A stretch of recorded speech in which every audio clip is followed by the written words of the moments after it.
Bismillahirrahmanirrahim. Assalamualaikum warahmatullahi. Dalam video ni saya nak share berkenaan dengan satu strategi ataupun teknik yang saya namakan sebagai teknik insurans polisi. Penting, okey? Jangan ke mana-mana, jumpa lagi selepas ini insya-Allah.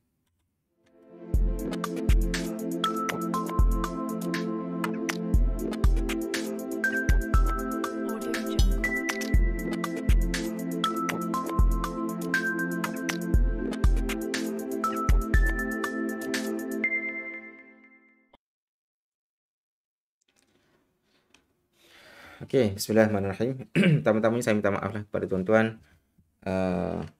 khususnya mereka yang fokus kepada market saham di Bursa Malaysia, dan saya kurang buat video sekarang ini berkaitan dengan saham, tapi saya fokus kepada sebab saya fokus kepada konten-konten yang berkenaan dengan cryptocurrency ataupun digital asset. Okey, tapi pada kali ini saya nak share berkenaan dengan satu tips ataupun satu trik yang saya yakin dan percaya tak ramai orang share di luar sana lah.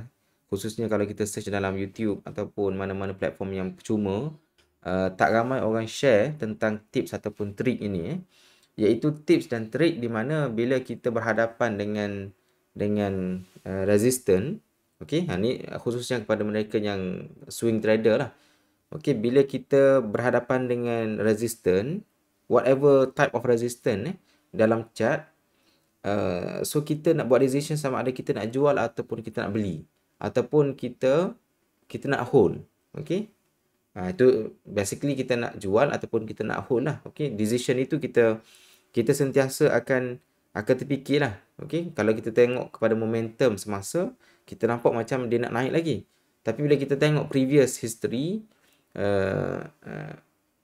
kita nampak macam ada resistance yang kuat di situ dan ada possibility harga akan return ke bawah, atau harga akan membuat reversal setelah menyentuh ataupun setelah berada di kawasan resistance tersebut. Jadi keputusan itu adalah sangat penting lah untuk kita buat decision.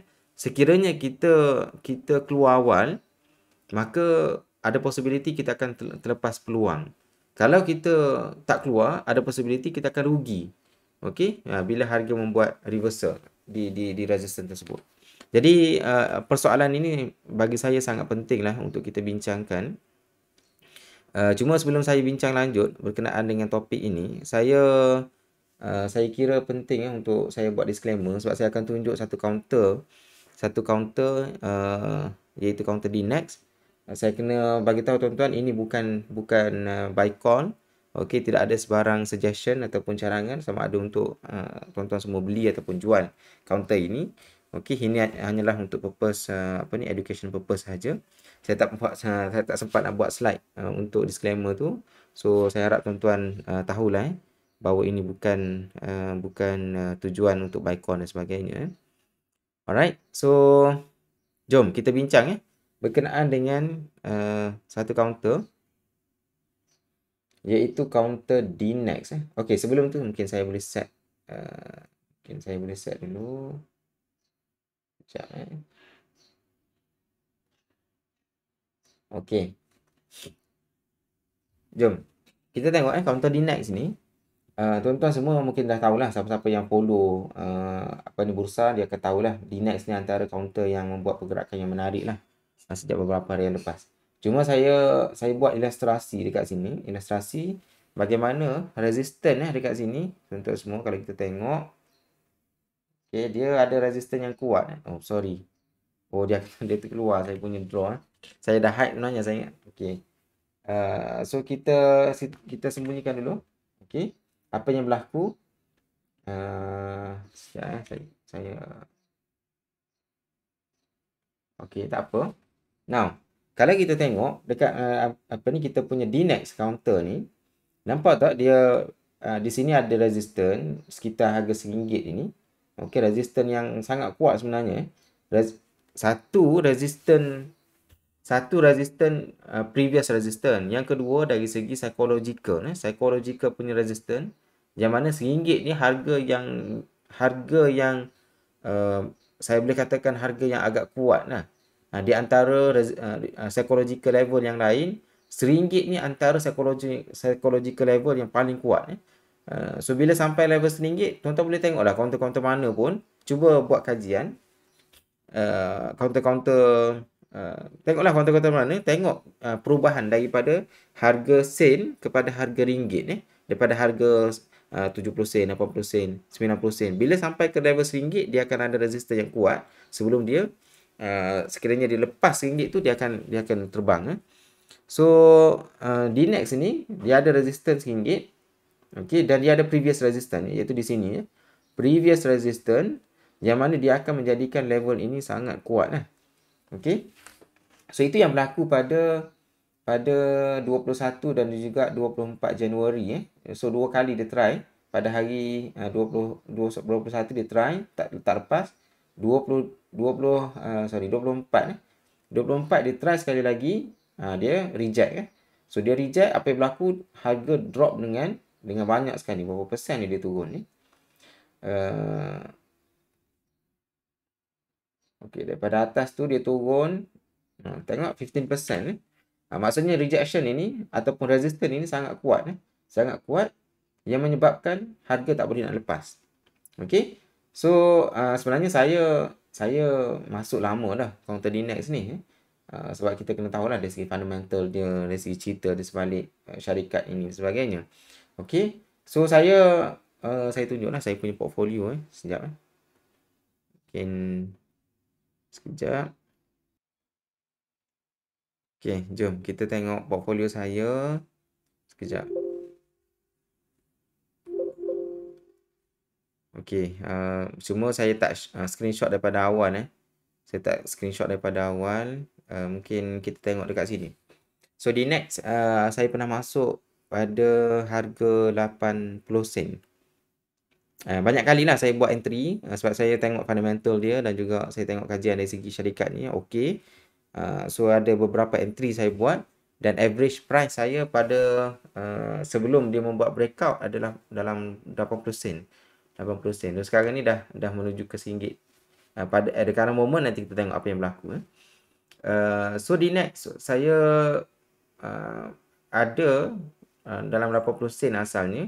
So bila dia berada di area resistance ini, so dalam 88 sen so saya jual okey, tak apa. Saya nak demonstrate dulu tuan-tuan semua. So harga 98 sen, sekiranya saya tak jual, saya akan rugi dalam banyak ni. Okey, daripada 22 sen tadi berapa persen tadi? 15%. So tinggal berapa persen saja. So daripada saya untung banyak ni, kalau saya tak jual, saya akan rugilah keuntungan yang banyak ni. So macam mana saya buat? Okey, inilah yang dikatakan sebagai insurance policy. Teknik insurance policy yang mana teknik ini sebenarnya kita bertujuan untuk kita take sebanyak mungkin profit. Okey, tetapi kita kena tinggalkan sedikit untuk kita jadikan dia sebagai insurance policy. Okey, sebagai insurans kita.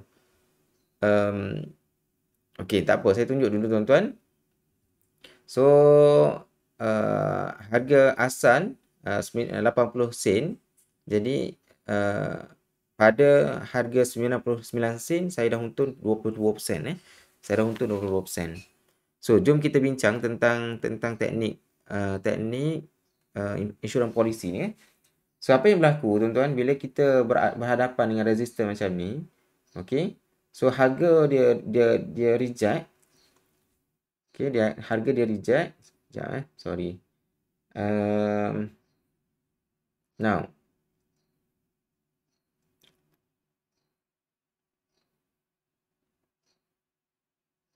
okey. Bila dia naik, sepatutnya kita kena jual dulu. Okey, bila dia naik dekat area sini, sepatutnya kita kena jual dan jangan jual sepenuhnya. Kita kena jual yang mana kita jual itu kita dapat profit. Okey, dapat profit supaya kalau sekiranya dia membuat reversal, dia kembali turun harganya, kita dah secure profit. Okey, kita dah secure profit. Tetapi sekiranya dia meneruskan kenaikan, okey, disebabkan kita tak jual semua, kita jual sikit saja. Bukan sikit, maksudnya kita jual kebanyakannya tapi kita tinggal sikit saja untuk dijadikan sebagai insurans kita. Jadi bila harga kembali membuat kenaikan, sebagaimana yang tuan-tuan nampak sekarang ni dekat skrin, dia membuat breakout. So bila dia membuat breakout macam tu, okey, so kita boleh buat entry balik dekat sini, dekat area sini. So bila dah confirm breakout macam ni kan, dia buat cuba sekali tak lepas, 2 kali tak lepas, 3 kali dia buat sekali lagi dengan tak ada toncet ni, tak ada shadow dekat sini.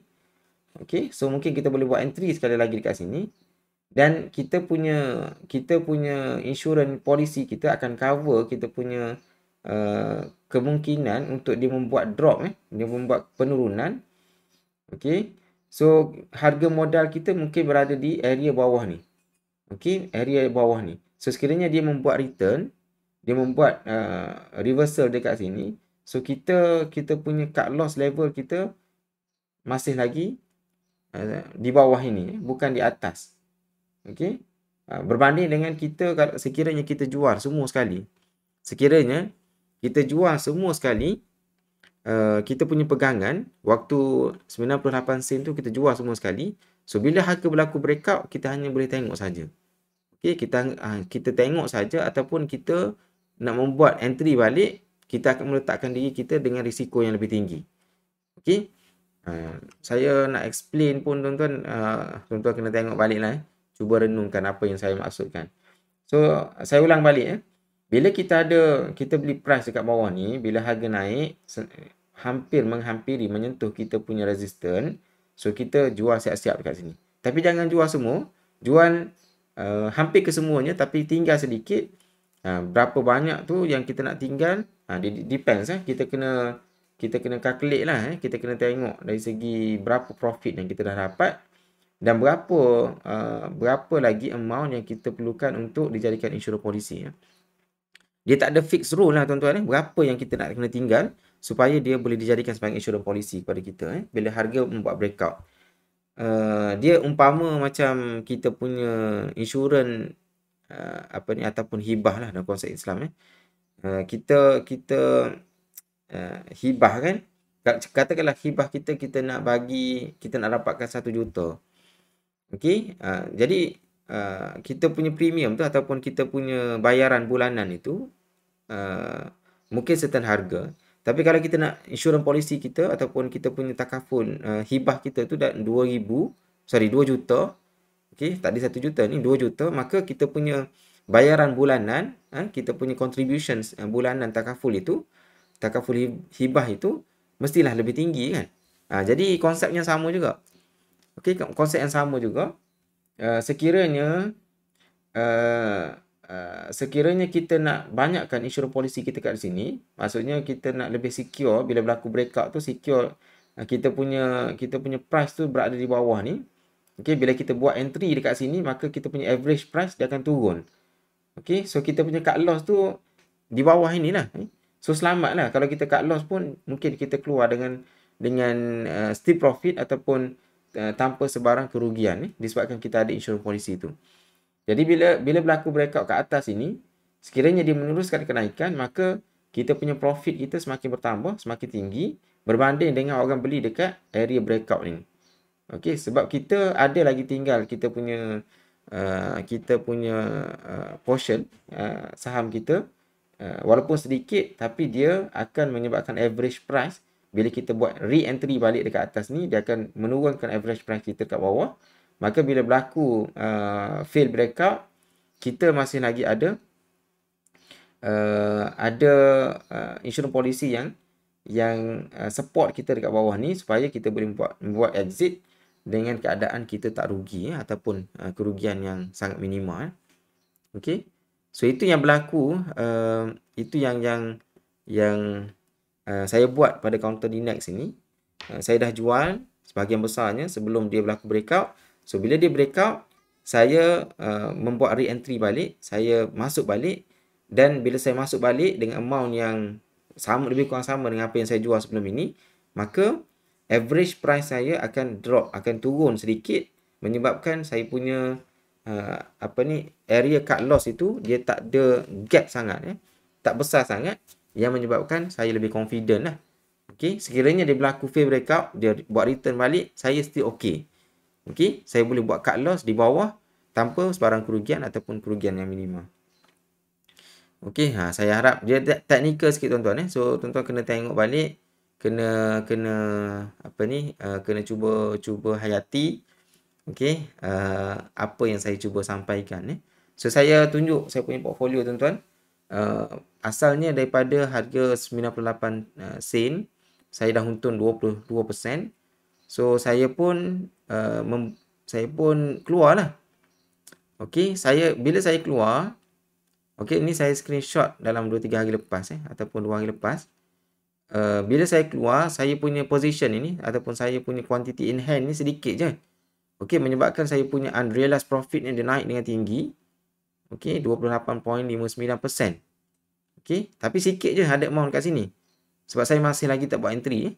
So bila saya buat entry, yang ni saya punya yang saya sell lagi tu lah. Okey, sorry saya tak tutup amount tu. Okey. Okey, yang ni selepas saya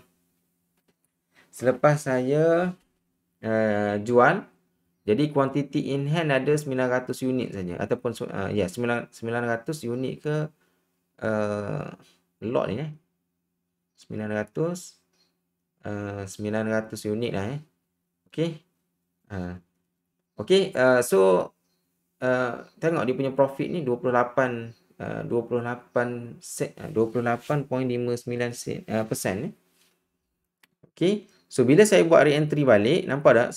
Saya buat re-entry pada harga RM1.30, RM1.03. Okey, RM1.03.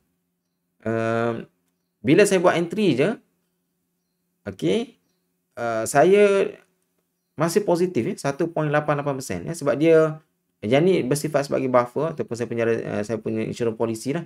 So bila saya buat entry dengan jumlah yang sama yang saya keluar sebelum ini, okey, dengan jumlah price ataupun price yang sama lah, okey, dengan apa yang saya masuk sebelum ini, okey, so automatic dia punya unrealized profit dia masih positif, iaitu 1.88%.